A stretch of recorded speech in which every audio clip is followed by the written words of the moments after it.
বিশ্ববিদ্যালয় এবং বাংলাদেশ ব্যাংক দখল কারা করেছিল মাননীয় স্পিকার ইন্টারিম গভর্নমেন্টের সময়, সেটা এই দেশের মানুষ জানে। সমস্ত বিশ্ববিদ্যালয়ের ভাইস চ্যান্সেলর সহ অন্যান্যদেরকে কারা নিয়ন্ত্রণে নিয়েছিল মাননীয় স্পিকার, এগুলো আমরা বলতে চাই না।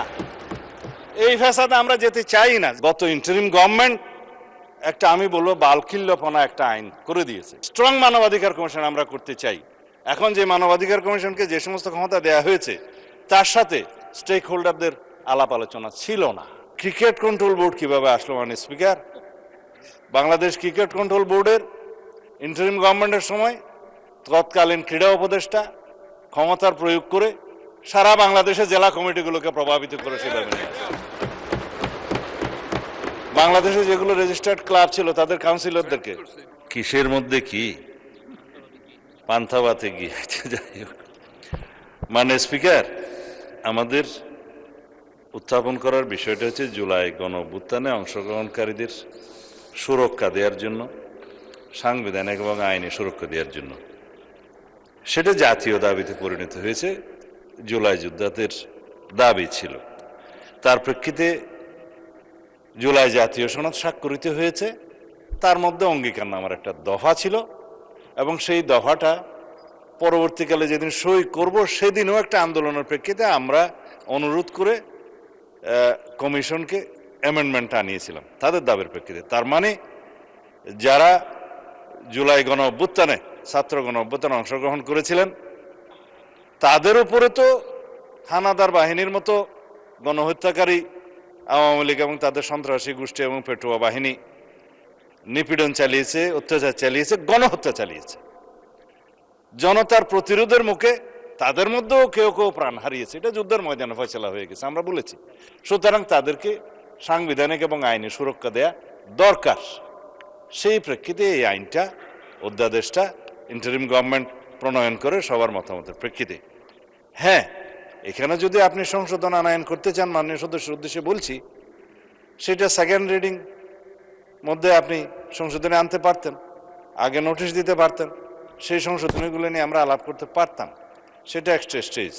এখন বিল উত্থাপনের পরে বা উত্থাপনের অনুমতি চাওয়ার পরে আপনি পারেন বিধি মোতাবেক ৭৪, ৭৫, ৭৬ বিধিতে পারেন, কিন্তু এর প্রেক্ষিতে আমার যে জবাবগুলো আজকে দিতে হবে ফর রেকর্ড, সেই জবাবগুলো আমার বলা উচিত, জবাব দেওয়া উচিত।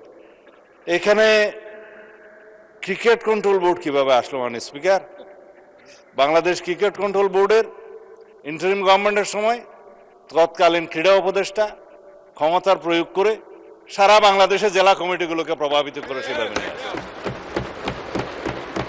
বাংলাদেশে যেগুলো রেজিস্টার্ড ক্লাব ছিল তাদের কাউন্সিলরদেরকে, হ্যাঁ, তাদেরকে প্রভাবিত করে সরকারি ক্ষমতা প্রয়োগ করে, এবং হাইকোর্টে যে রিটটা দাখিল করা হয়েছিল সেটা হার্ড না করে পেন্ডিং রেখে, এখনো still it is pending with the chamber court I think, করে সর্বোচ্চ ক্ষমতা প্রয়োগ করে একতরফাভাবে ক্রিকেট বোর্ডের একটা বোর্ডিং করা।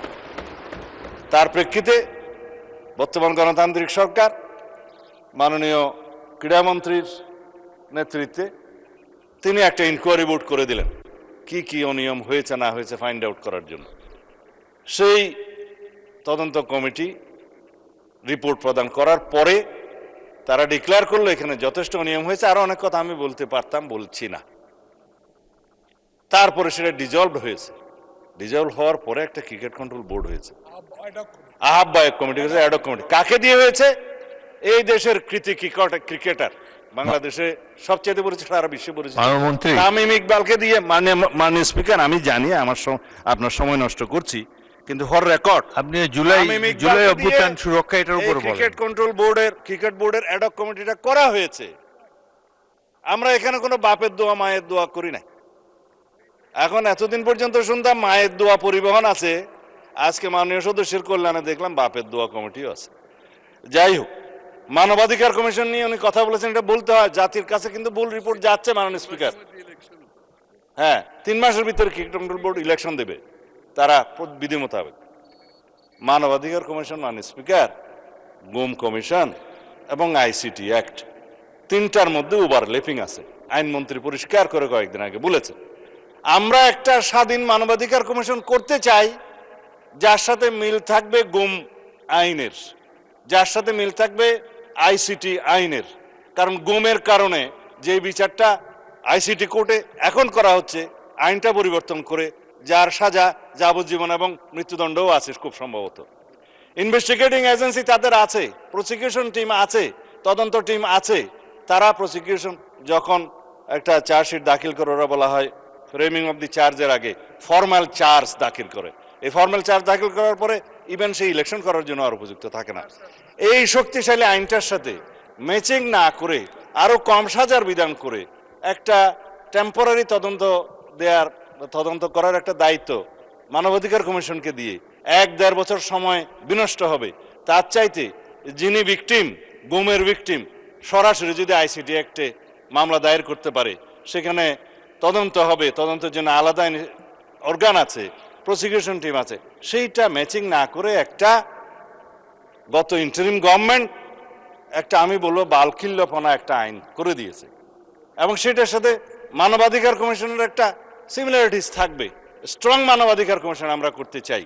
এখন যে মানবাধিকার কমিশনকে যে সমস্ত ক্ষমতা দেয়া হয়েছে, তার সাথে স্টেক হোল্ডারদের আলাপ আলোচনা ছিল না। স্টেক হোল্ডারদের সাথে আলাপ আলোচনা করতে হবে। We have a hill tracts problem, বাংলাদেশে এলজিবিটিকিউর প্রবলেম আছে। আমাদের সামাজিক এবং অর্থনৈতিক এবং ধার্মিক সমস্ত কালচারকে মিলিয়ে তারপরে আমরা এই দেশের উপযোগী আন্তর্জাতিক মানসম্পন্ন ইনশাআল্লাহ মানবাধিকার কমিশন বিল আমরা এখানে আনবো, সেটা আমাদের কমিটমেন্ট। তার সাথে এগুলো বাধা দেওয়ার কিছু নেই। বিশ্ববিদ্যালয় এবং বাংলাদেশ ব্যাংক দখল কারা করেছিল মাননীয় স্পিকার ইন্টারিম গভর্নমেন্টের সময়, সেটা এই দেশের মানুষ জানে।